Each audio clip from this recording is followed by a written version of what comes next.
Noyob xazina Dadaxon Hasan san'atining benazirligi, betakrorligi shundaki, Dadaxon hech kimga o'xshamaydi. Dadaxonni hech kim takrorlay olmaydi.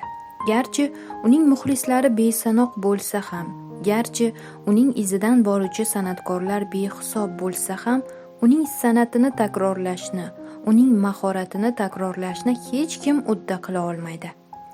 Bundan ancha yillar oldin taniqli shoira Gulchehra Nurullayeva tomonidan aytilgan bu so'zlar Turkiston bulbuli Dadaxon Hasan tavalludining 85 yilligi nishonlanayotgan ayni kunlarda ham o'z ahamiyatini yo'qotgan emas. Uni vatansevar inson deb ta'riflashadi. Uni hofiz shoir deb aytishadi. Dadaxon Hasan tiyrak shoir, turk farzandi o'laroq Turkiston ozodligi, milliy birligi uchun kurashgan katta harflar bilan yozilgan shaxs deyishadi.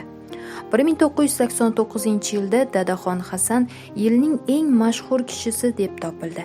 1990-yilda Dadaxon Hasan Turk dunyosi vaqfi tomonidan Turkiston bulbuli deb e'lon qilindi. 1992-yilda Xalqaro Ahmad Yassaviy mukofotiga loyiq ko'rildi. Eng asosiysi esa el ko'zi toshi tarozi deganlaridek san'atkorlarga eng odil bahoni beradigan xalq hali hanuz Dadaxon Hasanni esdan chiqargan emas. Hozir ham faqat uning qo'shiqlarini eshitadigan sodiq muxlislari juda ko'p. Endi ana shunday muxlislar safiga ko'plab yoshlar qo'shilayotgani juda quvonarli. Bugungi suhbatimiz Turkiston bulbuli Dadaxon Hasanov tavalludining 85 yilligi munosabati bilan hofizga muxlislardan kelgan savollarga javoblar asosida tuzildi. Aytmoqchi, suhbatimiz avvalida kanalimizga obuna bo'lish, like bosish va izohlarda o'z fikrlaringizni qoldirishni yana bir marta eslatib o'tamiz. Bu qo'llab-quvvatlash bizni yana yangi suhbatlarga undaydi. Qani ketdik, boshladik. Jurnalist bo'laman deyapti. Domlalar kuchli domlalar. Yevropada yotirlar. Bu qasdingiz bo'lsa, fayton qildirar deydi. Bu qo'shiqchilikni o'rgatib ham bo'lmaydi.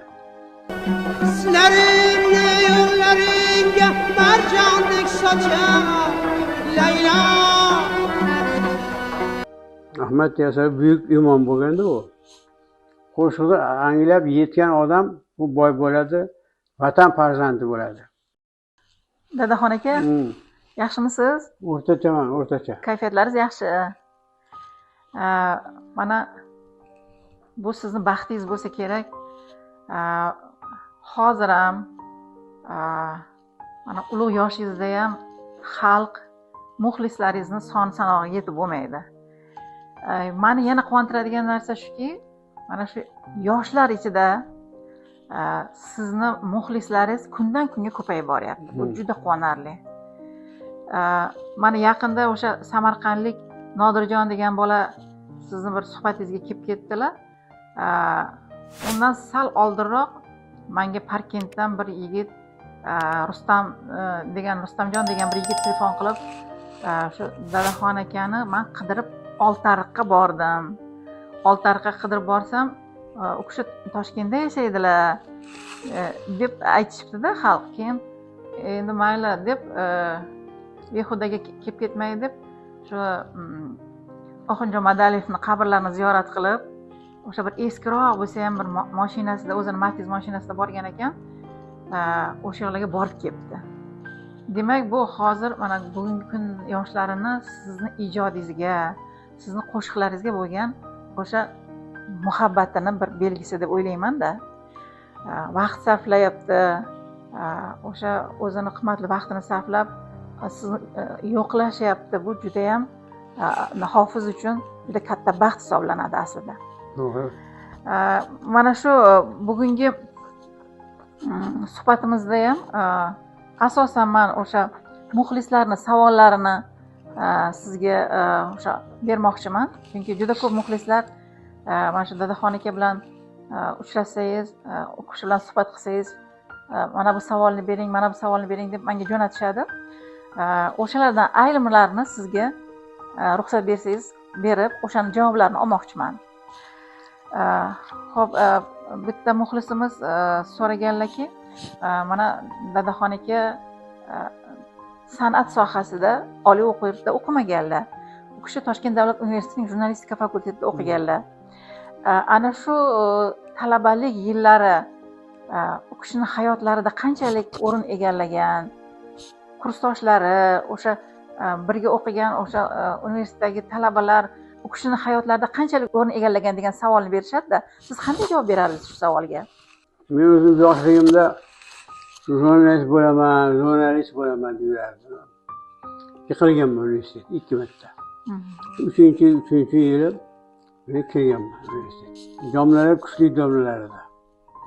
Ana 36-yil qamalib ketgan domla kelib yana o'qitavergan bizda. 20 yil 30 yil qamoqdan chiqib kelib o'qigan. Ahmad Aliyev degan yaxshi Subutoy Dolimov degan tildan keladi. Ozod Sharafiddinov kirgan. Keyin Sattar aka degan odam bor. Namanganlik. U folklordan dars berardi. Tilshunos, tilchi o'qituvchilar ko'p edi. Yodi esdan chiqib qo'ydi. Hadrada o'qiganmiz biz. Hadraning o'ng qo'lida texnikumda ofisda bo'lardi. Texnikum orqasida 3 etajli bir Sharq fakulteti ham 3 to'qolda. Sharq fakulteti. Ishlaydi. U Sharq fakulteti bolalar bilan ham tanishganmiz. Ma'mur degan bo'lardi. Ma'mur Abdulla bo'lardi.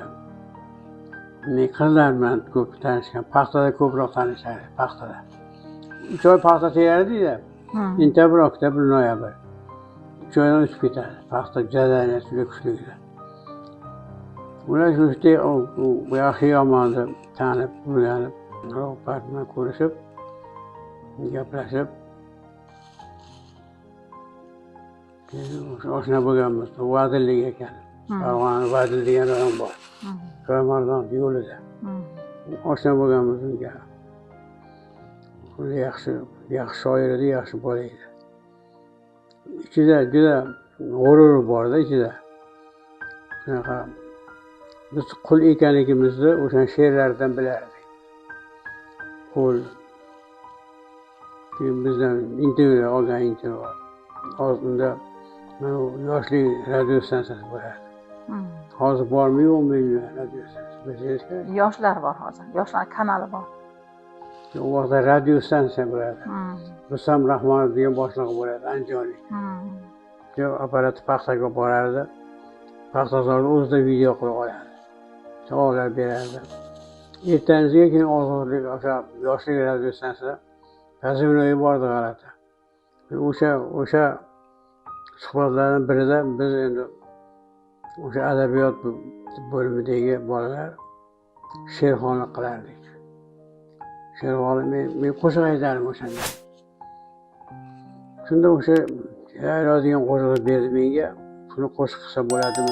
Juda bo'ladi deb xirgoy qilib aytib berdim. Keyin universitetda uchrashuvlar qilib turardik katta shoirlar bilan. O'shanda men aytardim she'r, qo'shiq qilardim. Qo'shiqni aytardim Layloni qo'shig'ini.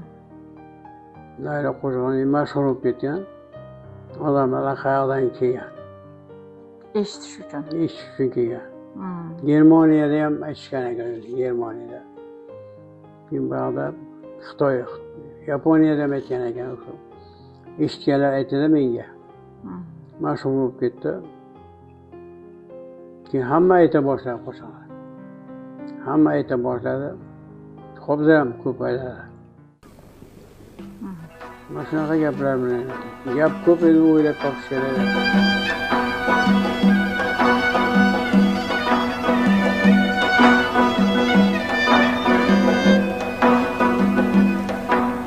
Balki o'chgan edim yodingda, shirin hayolingni buzdim. Laylo, Laylo seni yoningda, birdan ko'rmoqchi edim o'zimni. Laylo, Laylo seni yoningda, birdan ko'rmoqchi edim o'zimni. Dillavozim dilab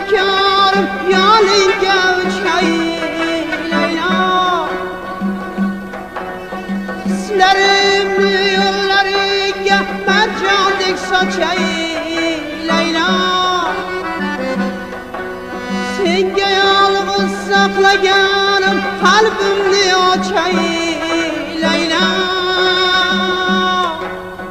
Agar ishqimni rad etsang qaylarga qochay Leyla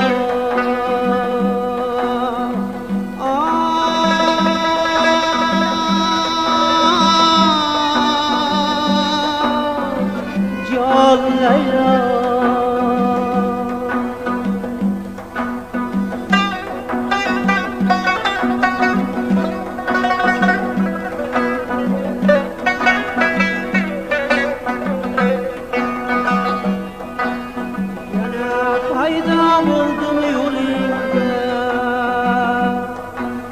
Yana payda buldum yolingda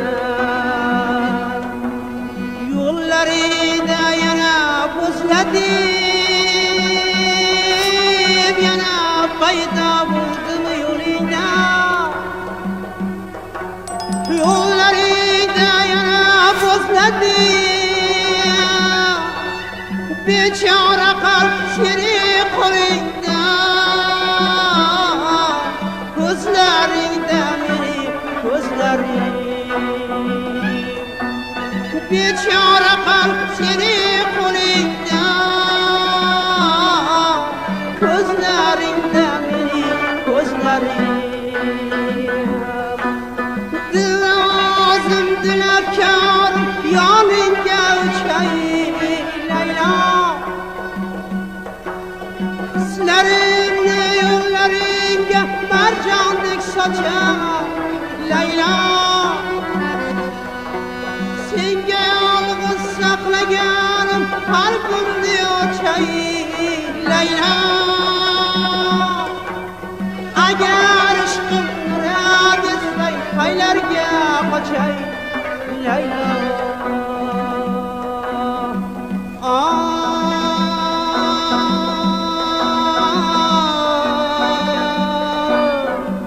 Can Leyla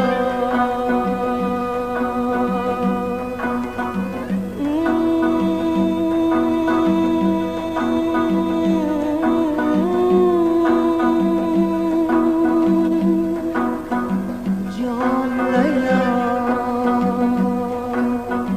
Can Leyla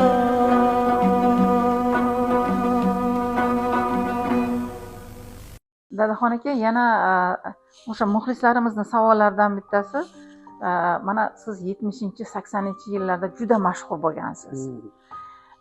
Mana shu xalqning og'zida siz haqingizda yaxshi gaplar yurgan. Kimdir agar sizni to'yiga taklif qilib, o'sha to'yga borsangiz, ulardan baxtli odam bo'lmagan. Sizni qo'shiqlaringizni odamlar ertalabgacha eshitishgan, tomlarning ustiga chiqib ketishgan. Bu endi qo'shiqni qanchalik o'sha inson ruhiyatiga, insonlarga ta'sirining bir nimasida ko'rinishi, namunasi. Lekin o'sha yillarda, 70-80-yillarda sizni feliton qilgan insonlar ham bo'lgan ekan. Shu haqida ham bir gapirib bering. O'sha 70-yillarda kuchaygan paytimizda ko'p Leyla aytadi, boshqa qo'shiqlar aytadi, diniy qo'shiq aytardi. Diniy qo'shiqlarni Usmon Yusupov degan saytga. Usmon Yusupov degan jurnalist. O'sha keyin men ko'rganmi, ko'rmaganmi, Lentadagi og'ular degan paytlar yozdi. Sovet O'zbekistonda chiqqan, Sovet O'zbekistondagi Gazeta. Keyin u vaqtda shunaqa edi. Kim ovlab ketsa, chikan kaqtirardi ular. Chikan qilmasa bo'lmasa. Keyin yo'q. Necha felitondan keyin yana feliton bo'ldim. Mana shahar ichki ishlar boshqarmasi Sattorov, Islom Sattorov degan polkovnik bo'lardi. Unga meni olib borishdi. U kishi suhbatlashib, men ular qo'shiq aytibdi. Agar yana aytsangiz, qamalganlaringizni men oshkor qilib qamatib yuboraman dedi. Past bo'ylik tojik odamizda, geroy edi lekin. nima deganman esimda yo'q. Uyga kelganman. Ular sen u ham ta'sir o'tganda ularga. U vaqtda ham yo'q, yaxshi oppoq edi nazarimda. Bizga o'xshaganlar qora edi yerda. Mustaqil, mustamlaka paytimiz yomon bo'lgan. Dadaxon aka, o'sha anaqa Shohimardon soylari degan kitobingiz bor, she'riy kitobingiz. Achchiq miya degan she'r yozgansiz. Bu kimga aytilgan bu? O'tkir Rashidga aytganman. O'tkir Rashid. U kishi kim, shoir bo'lganmilar? Tepasida Uri bor, Uri degan. U to'shga R bor. Ha. O'sha Hilton qilganda meni. U ham felton qilgan. U ham bir narsa ismi chiqib ketdi. Kichikroq edi, lekin bu odam o'sha faqat she'r yozardi. Qo'shiq bo'ladigan she'rlarni savodsiz hofizlab qo'shiqqa aytardi. Men aytmaganman uni she'ri. Shunda alamini olganda u. U qori bilan yaxshimi? E'tibor Oxunov adabiyot bo'limi mudiri u bilan yaxshi bo'lgan bo'ladi. She'rini qo'shiq qilib aytmaganim uchun qasma-qasga aytgan, yozgan. Shunaqa ishlar bo'lgan. U vaqtda qasdingiz bo'lsa, felton qildirardingizlar. San'atkorlar to'yingizga kelmasa ham felton qildirardingiz ularga. U vaqtda feltonlar zamoni edi-da. Endi hozir unaqa emas. Hozir ish yo'q. Muxlislaringizdan yana bittasi so'raganki, mana shu mashhur nimalarni, hofizlarni, mashhur qo'shiqchilarni ko'pchiligi o'zlarini farzandlarini nima qilib qo'shiq o'rgatib qo'shiqchi qilishadi. Lekin Dadaxon Hasanovda unaqa narsa kuzatilmadi. O'g'illari ham, qizlari ham san'at yo'lidan ketishmadi. Bunga sabab nima ekan degan savolni berishgan. Endi o'zida bo'lmasa, men majbur qilib aytmaydi, qo'ymaydi. O'zida bo'lmasa ishasa bo'lmaydi. Ular onasi, otasi, menda hech qanaqasi yo'q. Men bolalar 5 ta bola ko'rdik. Qo'shiq aytmadi birontasi. Shu Xudo buyurganini qilar ekan. Xudo ularga bermagan. Qo'shiqchilikni o'rgatib ham bo'lmaydi. Dadaxon aka, siz o'zbegimizni shu 6 shoiralari Zulfiya xonim, Saida Zunnunova, keyinchalik Gulchehra Nurullayeva, Halima Xudoyberdiyevalarning she'rlarini qo'shiq qilib aytgansiz. Albatta o'z-o'zidan ular bilan muloqotlarda bo'lgansiz. O'sha fikrlar almashgansizlar, dunyo haqida, millat haqida, vatan haqida bir suhbatlar qilib, ular bilan shu o'z fikrlaringizni almashgan bo'lsalaringiz kerak. Mana shu hal aytib o'tgan shoirlar haqida sizni fikrlaringizni bilmoqchi edim. Endi Zulfiya bilan bir marta ko'rishganman. Hamidonga boshlab ishlagan, 2 ta she'rni qo'shiq qilganman Zulfiya. Halima bilan ko'rishardik. Uni eri Mavlon Mirzoqim Qo'yqorda ishlardi. Shunga borganimda ko'rishganmiz. Bir marta ko'rishganmiz. Biz mevamiz shohlardagi aytingiz degan she'r aytganman. 2 ta she'rni qo'shiq qilganman. Gulchehra opani uni ham 2 ta she'rni qo'shiq qilgan. Gulchehra opa kamtarni sodda ayoli.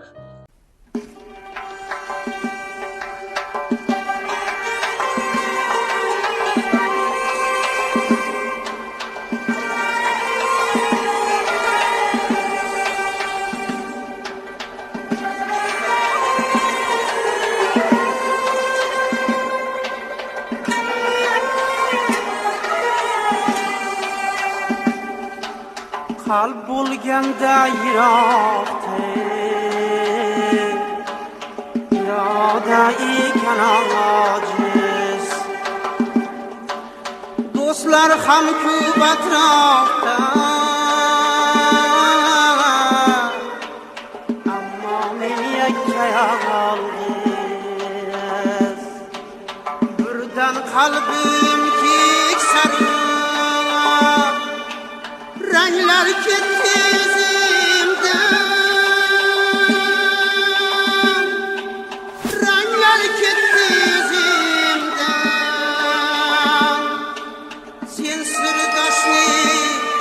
oqtarib hayol ketar izingdan sen sirdoshni oqtarib hayol ketar izingdan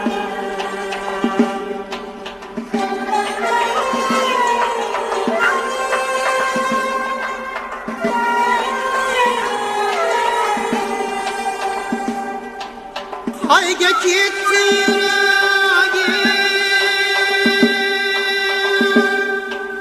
bitti bardosh vatoqa bitti bardosh vatoqa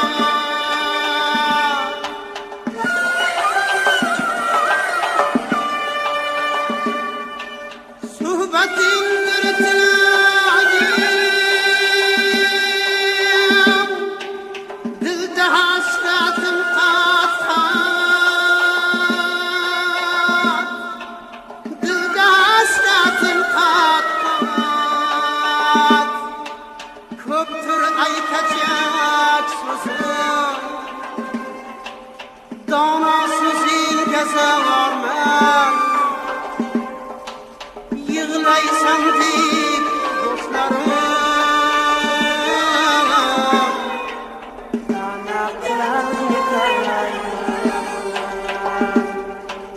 yig'laysan deb do'stlarim qanaqalarni tanlayman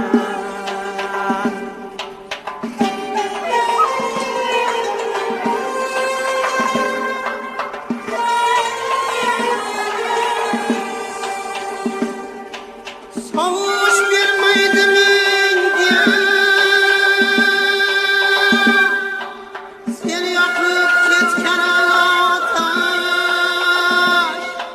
sen yoqib ketgan otash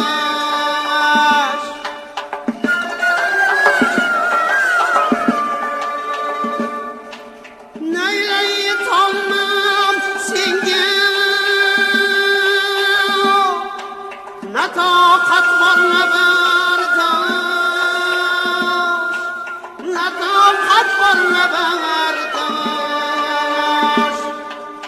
ishqam maskan yuragim topib berdim istaydi nima qilay ruhim seni istaydi nima qilay ruhim seni istaydi ruhim seni istaydi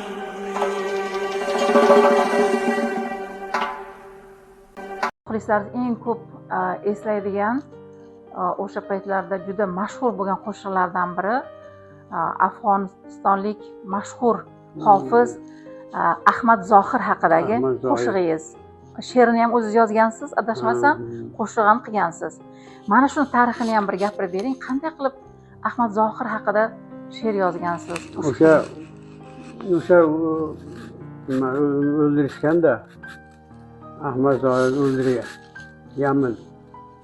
Yamin degan boshliq bor edi, bosh vazir o'ldirgan.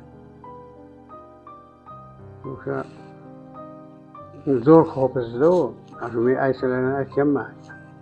Afg'oncha ashulalarni. Men ko'rmaganman hayotda. Ko'rmaganman. Lekin she'r yozgansiz. Unga she'r yozgan Ahmad Zohir Fiyoz. Nidosida.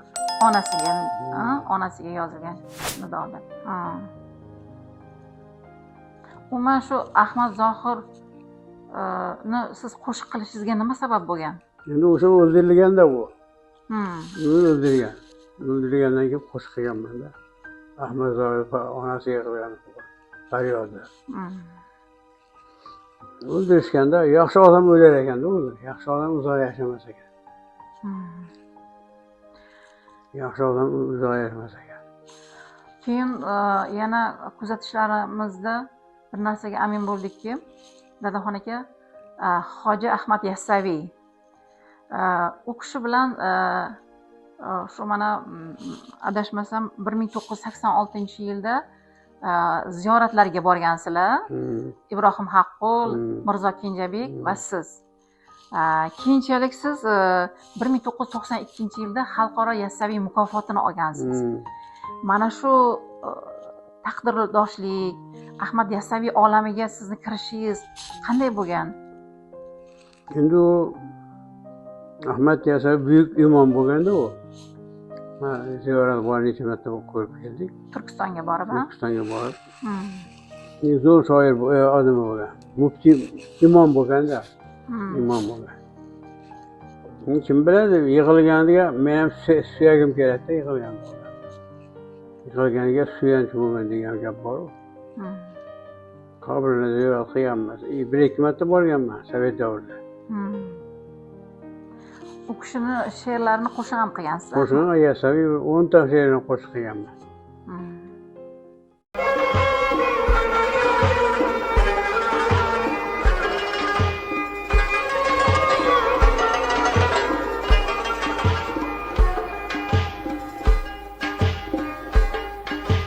Bismillah deb bayon aylab hikmat aytib, taliblarga durri guhar sochdim mana. Riyozatni qattiq tortib qonlar yutib, men daftari soni so'zin ochdim mana. Men daftari soni so'zin ochdim mana.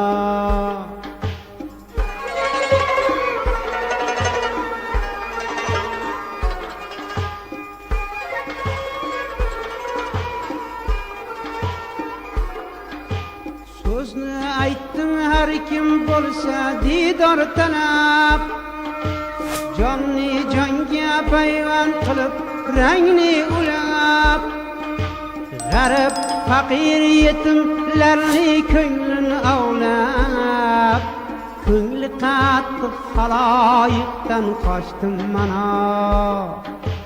Ko'ngli qattiq xaloyiqdan qochdim mana.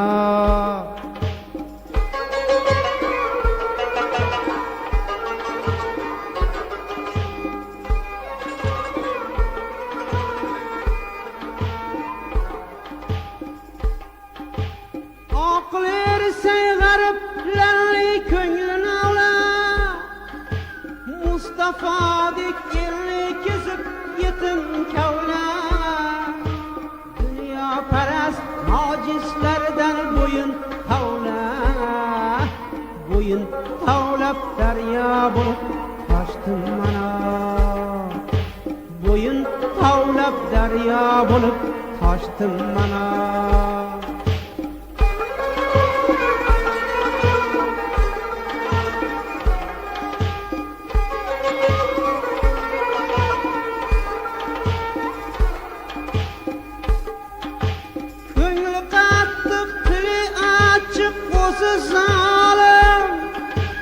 Qur'on o'qib amal qilmas yolg'on olim, g'arib jonim sarf aylayin yo'qdir molim. Haqqim qo'rqib o'tga tushmay pishdim mana. Haqqim qo'rqib o'tga tushmay pishdim mana.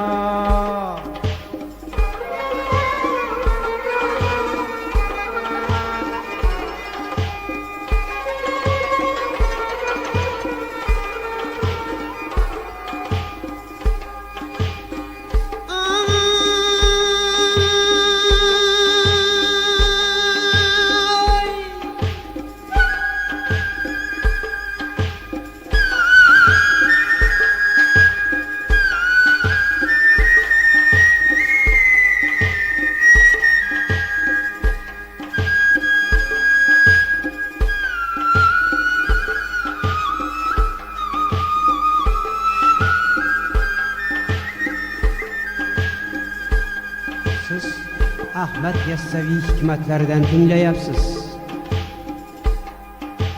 Sunnatlarin mahkam tutib ummat bo'ldim.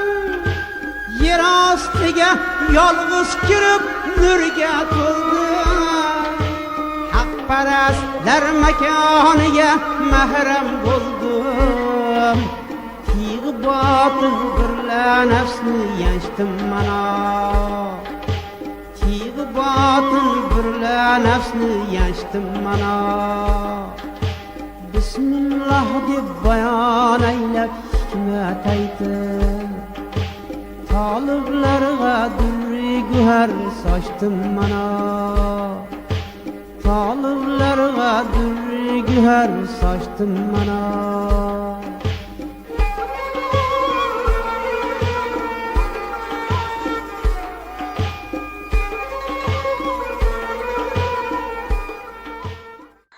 Ahmad Yassamiy mukofotini qanday qilib olgansiz? U o'zlari bergan. Kim bergan?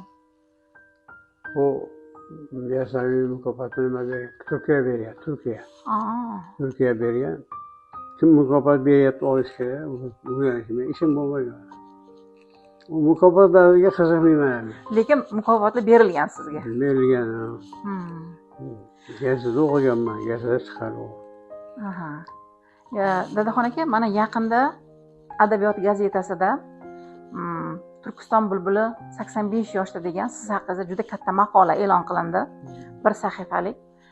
O'sha yerda o'sha Mirzo Kenjabekning O'zbekistonda xizmat ko'rsatgan yoshlar murabbiysi Mirzo Kenjabekning siz haqingizdagi juda ajoyib maqolalari ham e'lon qilinibdi-da. Shu o'rinda shu Mirzo Kenjabek bilan shu do'stliklaringiz, hamkorliklaringiz haqida ozgina gapirib ketsangiz. Yozuvchilar soyusida ishlardim men. Yozuvchilar soyusida, yozuvchilar uyushmasida. Shuni ko'rishib qoldik, gapirganlar she'rlarni yaxshi ko'rardim uni. Sodda yozardi she'rni. Ko'rsa, Berkaga aytga borganmiz, gaplashib hammaga. Kim 5-6 ta she'rni qo'shiq qilganman. Shu sabab bo'lsa kerak. O'sha Mirzo Kenjabekni agar adashmasam Turkiston degan she'rlarni siz qo'shiq qilgansiz, o'sha juda mashhur bo'lib ketgan. To'g'rimi? U Turkiston meni o'zimning she'rim u. Mirzo Kenjabek she'ri emas u. Nega yig'lamaysan ona Turkistonmi? U mening o'zimning she'rim. Lekin u kishini ham Turkiston haqidagi bir she'rlarni qo'shiq qilgan ekansiz-da. O'sha maqolada yozilgan. Qo'shiq qilganman, lekin qaysi she'r qachon olganman bilmayman. Qaradi endi. O'shaqa she'r qilgan, men qo'shiq qilganman. Lekin unaqa ona Turkistonga o'xshagan emas u. Endi mana buxorolik bir muxlisingiz yozganlarki, Dadaxon Hasanovning o'sha Muhammad Yusuf, mashhur shoirimiz Muhammad Yusuf bilan bir ustoz shogirdlik nimalari bor edi, munosabatlari, shu haqida ozgina gapirib bersinlar deganlar. Muhammad Yusuf endi u andijonlik shoir edi. Shu ishga keldi oqshomda. Toshkent oqshomda ishlardi. Keyin qidirib topdim. Uni she'r berdi menga. She'r berdi, qo'shiq qiling deb qo'shiq qilgan. Buni ham 5-6 ta she'rini qo'shiq qilganman. Qo'shiq aytganman. Zapislarda bor. Sodda, oddiyroq yozardi, shuning uchun odamlar ishongan shunga. Tushungan. Tushunib, unga ham mehr ko'rsatishgan, men ham qo'shiq aytganman. Salom alaykumimiz bor edi, yaxshi kelardi, betga-betda gaplashardik. O'zi ham kamtarim bor edi. Ba'zi shoirlar osmonda yuradi. U kamtarinida betga kelgan gaplashamiz, mana shu uyda gaplashaverardik.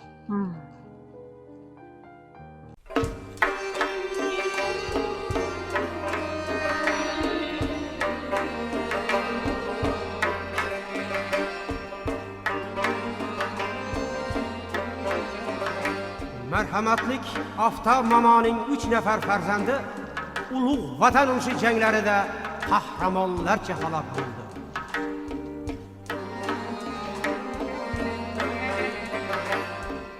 Uch og'ayni botirlar Yevropada yotirlar.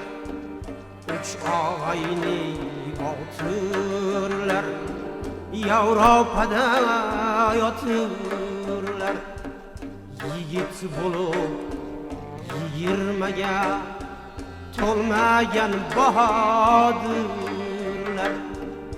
Yigit bulup 20'ge to'lmagan bahodurlar. Mertler şenge batırlar, namertler yür satırlar. Mertler şenge batırlar, namertler yür satırlar. Uç ağayni batırlar, Yevropada yatırlar. Üç ağayni batırlar, Yevropada yatırlar.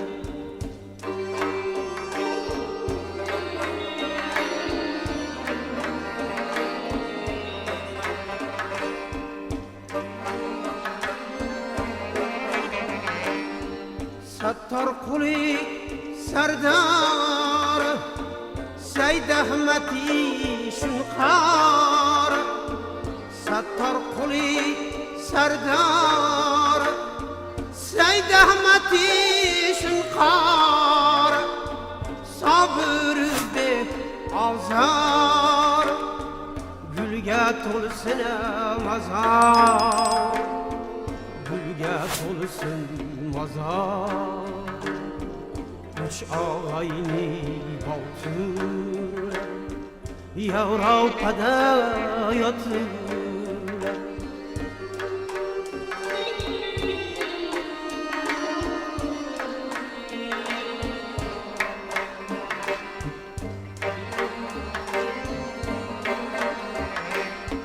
Şad kunlar kim qat kirdi, ya kelganda pand berdi.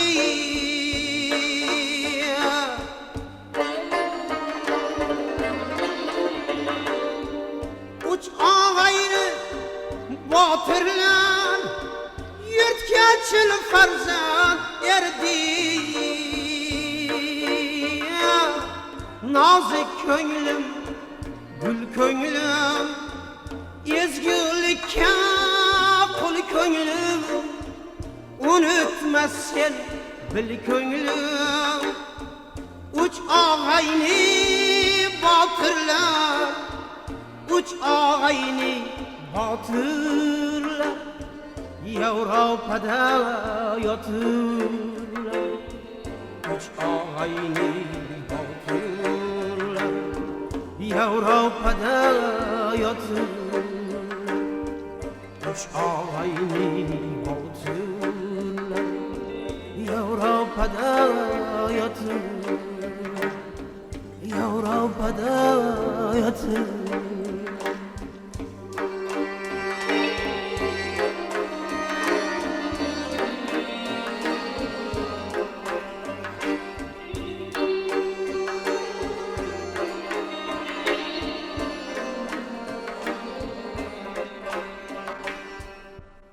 Dadaxon aka, mana bu yil ulug' 85 yoshni qarshiladingiz.